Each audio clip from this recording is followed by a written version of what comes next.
여러분, 충격적인 소식입니다. 브뤼셀 EU 본부에서 벌어진 긴급회의에서 한 이탈리아 공무원이 던진 보고서 한 장이 유럽 전체를 발칵 뒤집어 놓았습니다. 그 보고서의 제목은 바로 유럽의 숨통을 쥐고 있는 나라 대한민국이었습니다. 독일의 자랑스러운 자동차 산업부터 프랑스의 럭셔리 브랜드까지 모든 것이 한반도의 작은 나라에 의존하고 있다는 충격적인 내용이었죠. 더욱 놀라운 것은 이 사실을 아는 사람이 거의 없었다는 것입니다. 심지어 EU 고위 관료들조차 설마 그럴 리가라며 고개를 저었습니다. 하지만 2024년 여름 한국의 몇몇 공장이 단 며칠간 문을 닫았을 뿐인데 유럽 전역에서 생산 차질이 발생했습니다. 이게 정말 가능한 일인가? 한국이 언제부터 이렇게 중요한 나라였나? 30년 경력의 베테랑 분석관 로렌조 페라리가 직접 겪은 이 놀라운 발견의 전말을 지금부터 자세히 들어보겠습니다. 시작에 앞서 좋아요와 구독 감사합니다. 안녕하세요. 저는 로렌조 페라리입니다. 54세이고 30년간 유럽연합 본부에서 글로벌 무역 동향을 분석해온 통상정책 분석관입니다. 브뤼셀에서 각국의 경제 데이터를 들여다보며 살아온 지 벌써 30년이 넘었습니다. 그동안 저는 수많은 경제 위기와 변화를 지켜봤습니다. 2008년 금융위기, 2010년 그리스 사태, 브렉시트까지 말이죠. 그런 경험을 바탕으로 세계 경제의 흐름을 읽는 일에는 나름 자신이 있었습니다. 하지만 지금 돌이켜보니 정말 중요한 변화를 놓치고 있었던 것 같습니다. 2024년 초 코로나19의 여파가 어느 정도 진정된 후였습니다. 유럽연합 각국에서 올라오는 경제복구 보고서들을 검토하고 있었는데 이상한 패턴이 눈에 띄기 시작했습니다. 독일에서 온 자동차 업계 보고서에는 반도체 부족으로 인한 생산 차질이 언급되어 있었습니다. 프랑스의 화장품 업계에서는 디스플레이 패널 공급 문제를 호소하고 있었고 이탈리아의 패션 업계에서도 전자부품 수급에 어려움을 겪고 있다는 내용이 들어 있었습니다. 처음에는 단순한 코로나 후유증 정도로 생각했습니다. 전 세계 공급망이 한동안 흔들렸으니 당연한 일이라고 여겼던 것이죠. 하지만 각국에서 올라오는 보고서들을 자세히 들여다보니 공통점이 하나 있었습니다. 모든 업계가 한국산 부품과 소재의 공급 부족을 언급하고 있었던 것입니다.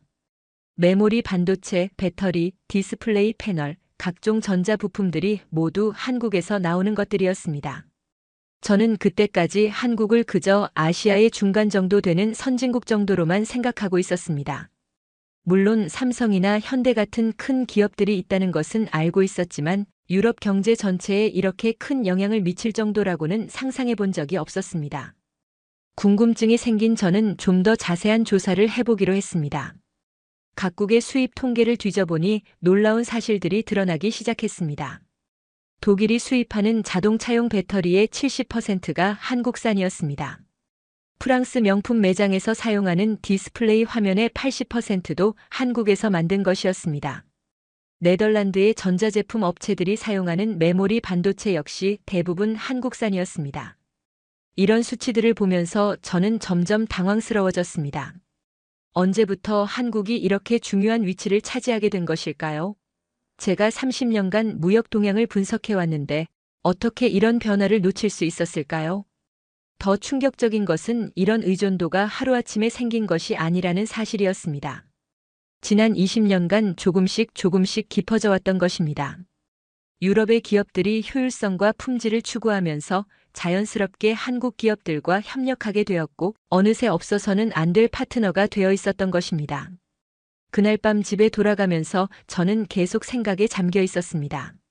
한반도라는 작은 땅덩어리에서 어떻게 이렇게 중요한 부품들과 소재들을 만들어낼 수 있는 것일까요?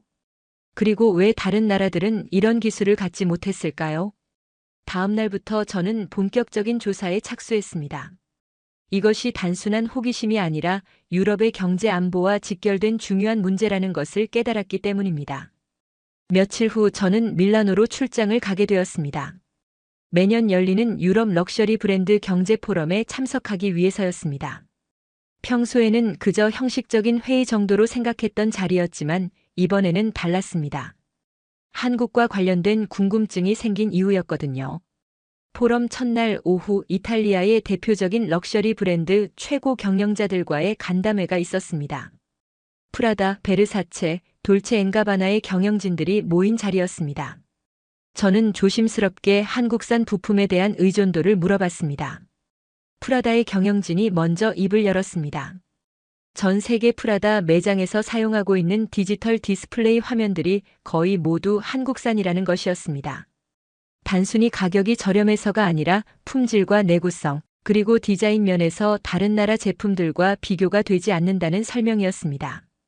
특히 명품 매장의 고급스러운 분위기를 연출하려면 화질과 색감이 중요한데 이 부분에서 한국 제품들이 압도적으로 우수하다고 했습니다. 베르사체 쪽에서는 더욱 구체적인 이야기를 해주었습니다. 최근 출시한 스마트 액세서리 라인에 들어가는 배터리와 반도체가 모두 한국산이라는 것이었습니다. 처음에는 유럽이나 미국 제품을 사용하려고 했지만 기술력과 품질 면에서 한국 제품들을 따라갈 수 없었다고 했습니다. 특히 배터리의 경우 같은 크기로 더 오래 지속되고 충전 속도도 빨랐다고 합니다. 돌체앤가바나의 경영진은 좀 더 놀라운 이야기를 들려주었습니다. 그들이 운영하는 온라인 쇼핑몰의 서버 시스템에 들어가는 메모리, 반도체의 95%가 한국산이라는 것이었습니다. 전 세계 고객들의 주문을 처리하고 결제를 담당하는 중요한 시스템인데 안정성과 속도 면에서 한국 제품만한 것이 없다는 설명이었습니다. 이런 이야기들을 듣고 나니 저는 점점 놀라지 않을 수 없었습니다. 유럽을 대표하는 럭셔리 브랜드들이 한국 기술에 이렇게 깊이 의존하고 있다는 사실을 처음 알았기 때문입니다. 더욱 충격적인 것은 이들이 한국 제품을 단순히 저렴한 대안으로 사용하는 것이 아니라 최고의 품질을 위해 선택하고 있다는 점이었습니다. 간담회가 끝난 후 저는 개별적으로 몇몇 경영진과 더 자세한 대화를 나누었습니다. 그들은 공통적으로 한 가지를 걱정하고 있었습니다. 만약 한국에서 공급이 중단된다면 어떻게 될 것인가 하는 점이었습니다. 대체 공급업체를 찾기가 매우 어렵다는 것이었습니다. 기술력과 품질 그리고 생산 능력까지 모든 면에서 한국 기업들과 견줄 만한 곳이 거의 없다는 설명이었습니다. 한 경영진은 더욱 솔직한 고백을 했습니다.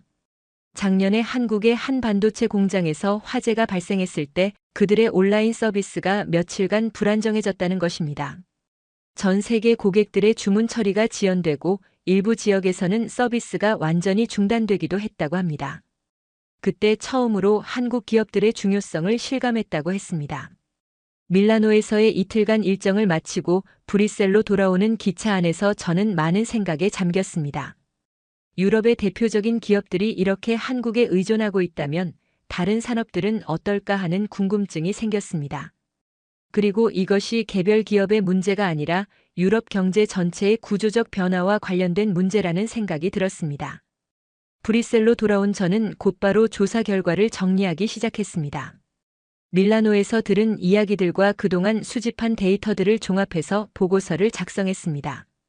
제목은 유럽 경제의 한국 의존도 심화 현황이었습니다. 일주일 후 유럽연합경제정책위원회 원래회의에서 이 보고서를 발표할 기회가 있었습니다. 각국에서 온 20여 명의 동료 분석관들 앞에서 제가 발견한 사실들을 차근차근 설명했습니다. 독일 자동차 산업의 한국산 배터리 의존도, 프랑스 명품업계의 한국산 디스플레이 의존도, 네덜란드 전자업계의 한국산 반도체 의존도까지 구체적인 수치와 함께 발표했습니다. 하지만 동료들의 반응은 제가 예상했던 것과는 많이 달랐습니다. 독일에서 온 한스 밀러 분석관이 먼저 의견을 냈습니다. 그는 30년 넘게 독일 경제를 분석해온 베테랑이었습니다. 한국이 중요한 공급업체 중 하나인 것은 맞지만 그것이 의존도라고 할 정도는 아니라는 것이 그의 견해였습니다. 독일의 기술력이면 언제든지 대체 공급업체를 찾을 수 있다는 자신감을 보였습니다. 프랑스의 피에르 듀부아 분석관도 비슷한 반응이었습니다. 그는 아시아의 한 공장 국가에 불과한 한국이 유럽 경제에 미치는 영향을 과대평가하고 있다고 지적했습니다. 중국이나 대만, 일본 같은 더 큰 경제 규모의 나라들로 얼마든지 공급처를 바꿀 수 있다는 주장이었습니다. 네덜란드의 얀더 브리츠 분석관은 좀 더 직설적이었습니다. 한국은 결국 아시아의 작은 나라 중 하나일 뿐이고 유럽의 선진 기술력에 비하면 아직 부족한 점이 많다는 것이 그의 생각이었습니다. 특히 반도체나 배터리 같은 기술들도 결국 서구에서 시작된 기술을 개량한 것에 불과하다고 평가절하했습니다. 가장 충격적이었던 것은 제 직속 상관인 마르코 로시 부국장의 반응이었습니다. 회의가 끝난 후 그가 저를 별도로 불러서 한 말은 지금도 기억에 선명합니다. 로렌조 분석관이 한국에 대해 지나치게 편향적인 시각을 갖고 있는 것 같다는 지적이었습니다. 유럽연합의 분석관으로서 좀 더 객관적이고 균형 잡힌 관점을 유지해야 한다는 충고였습니다. 그날 저녁 동료들과의 비공식 모임에서도 분위기는 마찬가지였습니다. 몇몇 동료들은 제가 한국 기업들로부터 뭔가 혜택을 받는 것이 아니냐는 농담, 반 진담 반의 이야기까지 했습니다. 한국 정부나 기업의 로비를 받고 있는 것은 아니냐는 의심의 눈초리도 있었습니다. 이런 반응들을 보면서 저는 좌절감을 느꼈습니다. 제가 30년간 쌓아온 전문성과 신뢰성이 하루아침에 의심받는 상황이 되었기 때문입니다. 하지만 동시에 더욱 확실한 증거를 찾아야겠다는 결심도 들었습니다. 다음 주부터 저는 더욱 체계적인 조사에 착수했습니다. 각국의 통계청에 공식 자료를 요청했고 주요 기업들의 연차 보고서를 세밀하게 분석하기 시작했습니다. 또한 각 산업별 전문가들과 개별 인터뷰를 진행하기도 했습니다. 조사를 진행하면서 저는 점점 확신을 갖게 되었습니다. 한국의 기술력과 유럽 경제에 미치는 영향이 제가 처음에 생각했던 것보다도 훨씬 크다는 것을 알게 되었습니다. 단순히 몇 개 산업에 국한된 것이 아니라 거의 모든 첨단 산업 분야에 걸쳐 한국 기업들이 핵심적인 역할을 하고 있었습니다. 하지만 이런 사실들을 동료들에게 설득시키는 것은 쉽지 않은 일이었습니다. 오랫동안 형성된 선입견과 편견을 바꾸는 것은 생각보다 어려운 일이었습니다. 2024년 여름이 되어서였습니다. 저의 예상이 현실로 나타나기 시작한 것은 7월 둘째 주 한국의 주요 반도체 생산업체들이 연례 정기 점검에 들어간다는 소식이 들려왔습니다. 매년 여름철에 시행하는 일상적인 작업이었지만 올해는 코로나19로 미뤄졌던 설비 교체 작업까지 함께 진행된다고 했습니다. 처음에는 별다른 영향이 없을 것으로 예상했습니다. 불과 2주간의 짧은 기간이었고 재고도 충분히 확보되어 있다는 발표였기 때문입니다. 하지만 첫 번째 신호는 생각보다 빨리 나타났습니다. 정기 점검이 시작된 지 4일째 되던 날 독일 폭스바겐에서 긴급 공문이 왔습니다. 전기차 생산 라인 중 일부에서 배터리 공급 지연이 발생했다는 내용이었습니다. 한국에서 들어오던 고성능 배터리 모듈의 공급이 예정보다 일주일 늦어진다는 것이었습니다. 당장 생산에 큰 차질을 빚지는 않지만 이런 상황이 계속되면 8월 생산 계획에 영향을 줄 수 있다는 우려의 목소리였습니다. 일주일이 지나자 상황은 더욱 심각해졌습니다. 프랑스 로레알에서도 비슷한 소식이 전해졌습니다. 화장품 매장에서 사용하는 디지털 거울과 터치스크린 디스플레이의 신규 설치가 전국적으로 중단되었다는 것입니다. 한국에서 제조되는 특수 디스플레이 패널의 공급이 차질을 빚고 있기 때문이었습니다. 네덜란드의 필립스에서는 더욱 구체적인 문제가 발생했습니다. 의료기기에 들어가는 고성능 메모리, 반도체의 공급이 지연되면서 병원으로 납품 예정이던 장비들의 출하가 연기되었습니다. 특히 생명과 직결된 중환자실 모니터링 장비의 경우 대체품을 구하기도 어려운 상황이었습니다. 스페인의 태양광 에너지 업체들도 비슷한 어려움을 겪고 있었습니다. 태양광 패널의 효율을 높이는 핵심 부품인 인버터에 들어가는 반도체 칩의 공급이 중단되면서 여름철 성수기 설치 작업에 차질이 생겼습니다. 저는 이런 상황들을 지켜보면서 복잡한 심정이었습니다. 한편으로는 제가 예측했던 일들이 현실로 나타나고 있다는 것에 대한 안도감이 있었습니다. 동시에 유럽 경제가 실제로 어려움을 겪고 있다는 점에서는 걱정스러운 마음도 들었습니다. 가장 인상적이었던 것은 동료들의 반응 변화였습니다. 불과 몇 주 전까지만 해도 제 분석을 무시하거나 과대평가라고 비판했던 분들이 이제는 조용해졌습니다. 특히 독일의 한스 밀러 분석관은 제게 개인적으로 연락을 해서 더 자세한 자료를 요청했습니다. 프랑스의 피에르 듀부아 분석관도 마찬가지였습니다.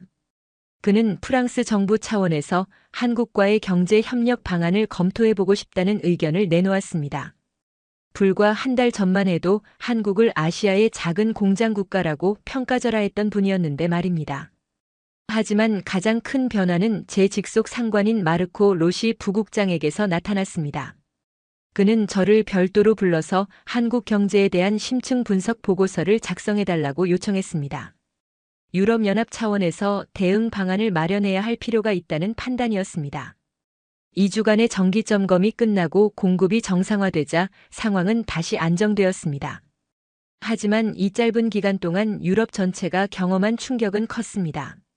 무엇보다 한국이라는 나라가 유럽 경제에 미치는 실질적 영향력을 모든 사람들이 직접 체감하게 되었던 것입니다. 그해 9월 저는 드디어 한국을 직접 방문할 기회를 얻었습니다. 유럽연합 차원에서 한국과의 경제협력 확대 방안을 검토하기 위한 실무진 방문단에 포함된 것이었습니다. 사실 몇 달 전만 해도 저 혼자만의 관심사였던 것이 이제는 공식적인 업무가 된 셈이었습니다. 인천공항에 도착했을 때의 첫인상은 의외로 평범했습니다. 깔끔하고 현대적인 공항이었지만 다른 선진국 공항들과 크게 다를 바 없어 보였습니다. 하지만 서울 시내로 들어가면서부터는 느낌이 달라지기 시작했습니다. 첫 번째 방문지는 경기도에 위치한 삼성 반도체 연구소였습니다. 건물 외관만 봐도 규모가 상당했지만 내부에 들어가서는 정말 놀랄 수밖에 없었습니다. 축구장 몇 개를 합친 것만한 크기의 클린룸에서 수천 명의 연구원들이 24시간 교대로 작업하고 있었습니다. 안내를 맡은 연구소 부장의 설명에 따르면 이곳에서 생산되는 메모리 반도체가 전 세계 스마트폰의 60%에 들어간다는 것이었습니다. 유럽에서 판매되는 스마트폰은 브랜드가 다르더라도 대부분 이곳에서 만든 부품을 사용한다는 설명이었습니다. 더욱 인상적이었던 것은 기술 개발에 대한 투자 규모였습니다. 매년 매출의 20% 이상을 연구 개발에 투자하고 있으며 전 세계에서 모인 우수한 인재들이 차세대 기술 개발에 매진하고 있다는 것이었습니다. 단순히 기존 기술을 개량하는 수준이 아니라 완전히 새로운 개념의 반도체를 개발하고 있었습니다. 다음 날 방문한 곳은 충청남도의 한 배터리 공장이었습니다. 여기서는 전기 자동차용 배터리를 생산하고 있었는데 유럽의 주요 자동차 회사들이 모두 이곳의 고객이라는 사실을 알게 되었습니다. 독일의 벤츠와 BMW, 이탈리아의 페라리, 프랑스의 르노까지 모두 이 공장에서 나오는 배터리를 사용하고 있었습니다. 공장장의 설명에 따르면 유럽 업체들이 한국 배터리를 선택하는 이유는 단순히 가격 때문이 아니었습니다. 같은 크기의 배터리로 더 먼 거리를 갈 수 있고 충전 시간도 훨씬 짧으며 수명도 길다는 것이 주된 이유였습니다. 특히 안전성 면에서는 다른 나라 제품들과 비교가 되지 않는다고 자신 있게 말했습니다. 셋째 날에는 부산에 있는 디스플레이 제조업체를 방문했습니다. 이곳에서는 휴대폰 화면부터 대형 광고판까지 다양한 크기의 디스플레이를 생산하고 있었습니다. 놀라운 것은 뉴욕 타임스 스퀘어의 대형 전광판들도 상당수가 이곳에서 만들어진다는 사실이었습니다. 기술진들과의 대화에서 가장 인상 깊었던 것은 그들의 자부심이었습니다. 단순히 남의 기술을 따라 만드는 것이 아니라 세계에서 가장 앞선 기술을 개발하고 있다는 확신을 갖고 있었습니다. 실제로 이들이 개발한 기술들이 세계 표준이 되는 경우가 많다고 했습니다. 일주일간의 한국 방문 일정 중 가장 놀라웠던 것은 중소기업들의 수준이었습니다. 대기업들의 화려한 설비나 규모에 가려져 잘 보이지 않지만 각 분야에서 독특한 기술력을 가진 중소기업들이 수없이 많았습니다. 세계에서 유일하게 만들 수 있는 특수 부품을 생산하는 회사, 다른 나라에서는 흉내낼 수 없는 정밀 가공 기술을 가진 업체들이 곳곳에 있었습니다. 한국을 떠나기 전 마지막 날 서울에서 현지 경제 전문가들과 간담회를 가졌습니다. 그들이 한국 경제의 특징에 대해 설명해준 내용이 매우 인상적이었습니다. 한국은 큰 시장을 가진 나라는 아니지만 다른 나라들이 만들 수 없는 핵심 부품과 소재를 만드는데 특화되어 있다는 것이었습니다. 특히 한 전문가가 한 말이 기억에 남습니다.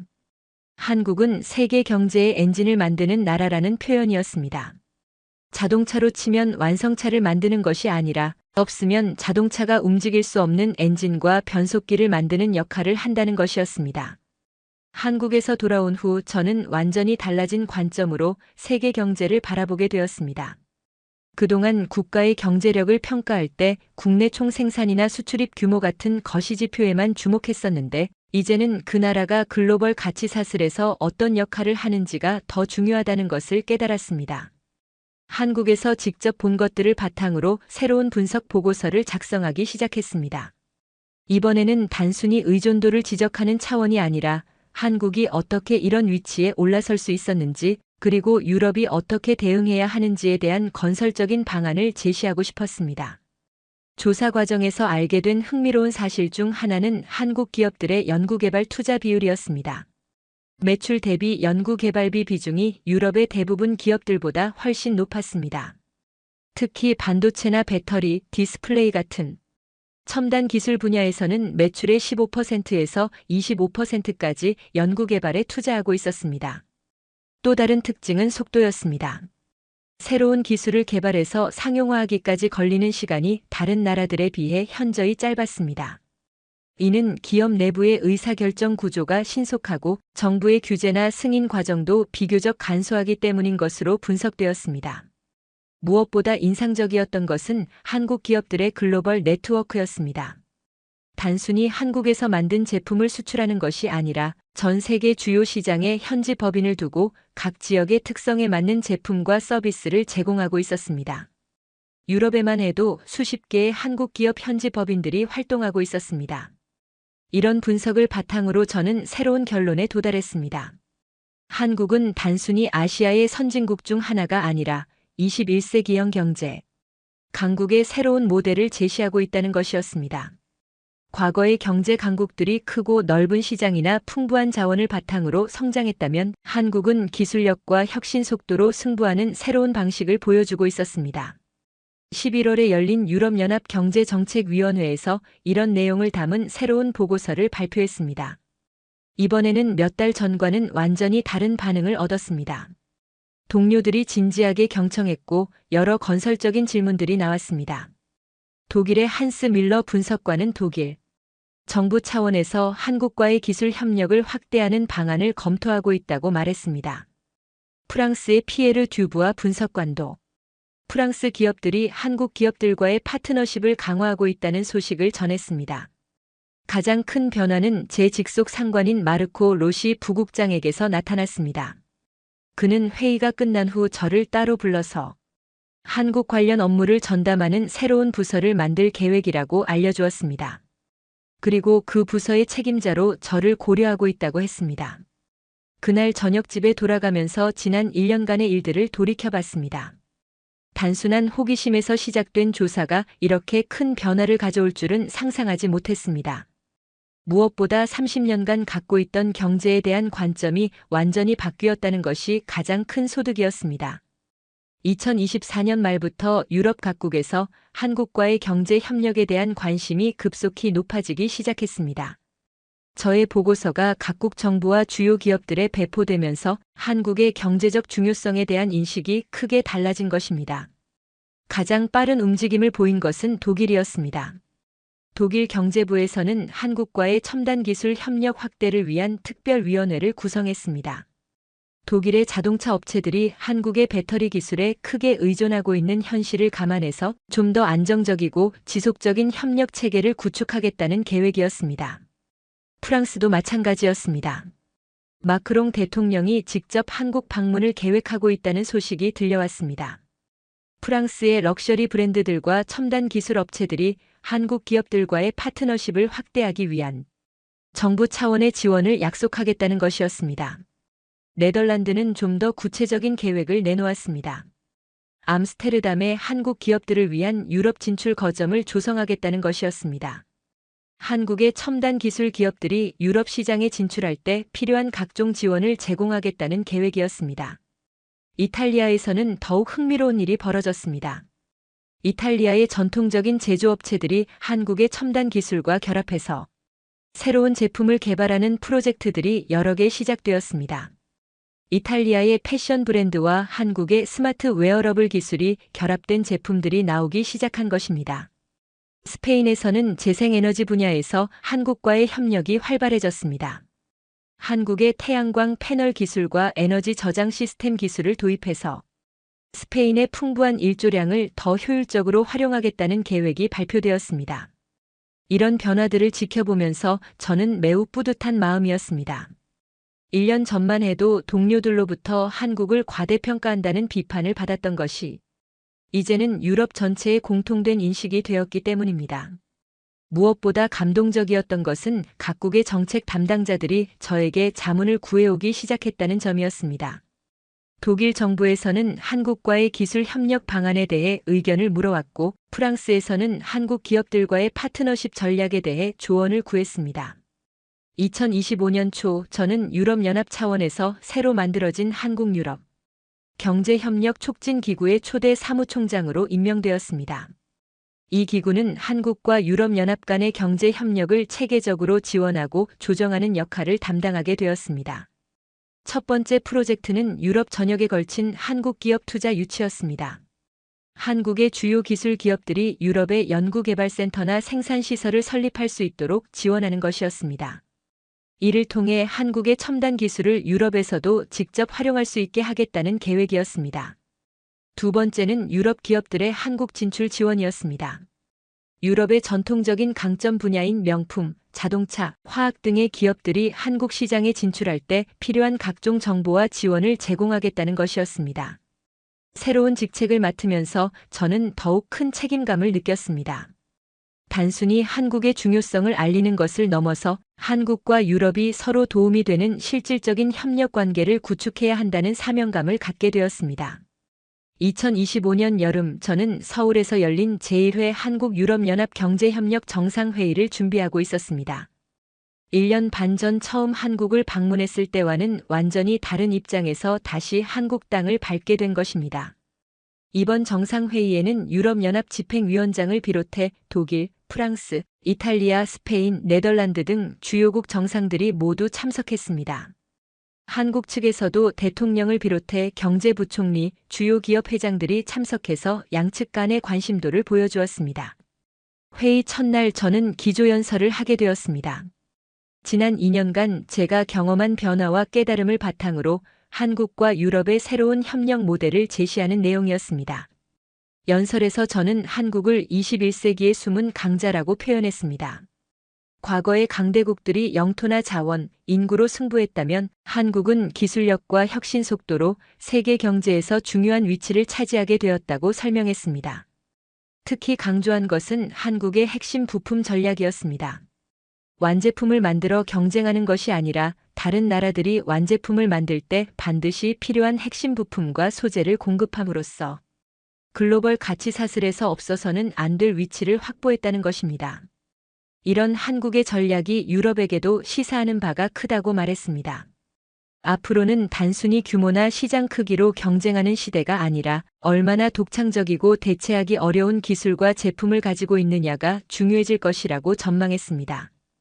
회의 기간 중 가장 인상적이었던 순간은 독일 총리와 한국 대통령 간의 양자회담이었습니다. 독일 총리는 한국을 21세기 독일의 가장 중요한 경제 파트너 중 하나라고 평가했습니다. 불과 몇 년 전만 해도 상상하기 어려웠던 일이었습니다. 프랑스 대통령도 마찬가지였습니다. 한국과 프랑스 간의 기술 협력을 대폭 확대하겠다고 선언하면서 양국이 함께 개발할 차세대 기술 분야들을 구체적으로 제시했습니다. 회의 마지막 날 한국-유럽연합 포괄적 경제 파트너십 협정에 서명하는 순간을 지켜보면서 저는 감회가 새로웠습니다. 제가 처음 한국의 중요성을 발견했을 때만 해도 이런 날이 올 것이라고는 상상하지 못했기 때문입니다. 서명식이 끝난 후 한국의 경제부총리가 저에게 개인적으로 감사 인사를 전했습니다. 한국에 대한 올바른 인식을 유럽에 알리는데 큰 역할을 해주었다는 것이었습니다. 하지만 저는 오히려 제가 더 많은 것을 배웠다고 답했습니다. 정상회의를 마치고 서울을 떠나는 비행기 안에서 지난 2년간의 일들을 돌이켜봤습니다. 브뤼셀의 사무실에서 이상한 패턴을 발견했던 순간부터 동료들의 냉소를 받았던 시절, 한국을 직접 방문해서 눈으로 확인했던 경험, 그리고 마침내 유럽 전체가 한국의 중요성을 인정하게 된 오늘까지 무엇보다 제 자신이 가장 크게 변했다는 것을 느꼈습니다. 30년간 고정관념에 사로잡혀 세계를 바라보고 있었다는 것을 깨달았습니다. 한국이라는 나라를 통해 21세기에는 완전히 새로운 방식으로 경제를 이해해야 한다는 교훈을 얻었습니다. 이제 저의 새로운 임무가 시작되었습니다. 한국과 유럽이 서로에게 도움이 되는 진정한 파트너십을 구축하는 것입니다. 그리고 다른 나라들도 한국처럼 자신만의 독특한 강점을 찾아 글로벌 경제에서 중요한 역할을 할 수 있도록 돕는 것입니다. 한국이 보여준 것처럼 크기가 아니라 얼마나 정교하고 필수적인 역할을 하느냐가 21세기 경제의 핵심이라는 것을 이제 저는 확신합니다. 오늘 사연은 여기까지입니다. 유럽연합 분석관이 발견한 한국 경제력 진실 스토리 어떠셨나요? 사연의 주인공에게 응원의 댓글을 남겨주세요. 지금까지 감동정거장에서 사연 전해드렸습니다. 사연이 마음에 드셨다면 좋아요와 구독 부탁드립니다. 시청해주셔서 감사합니다.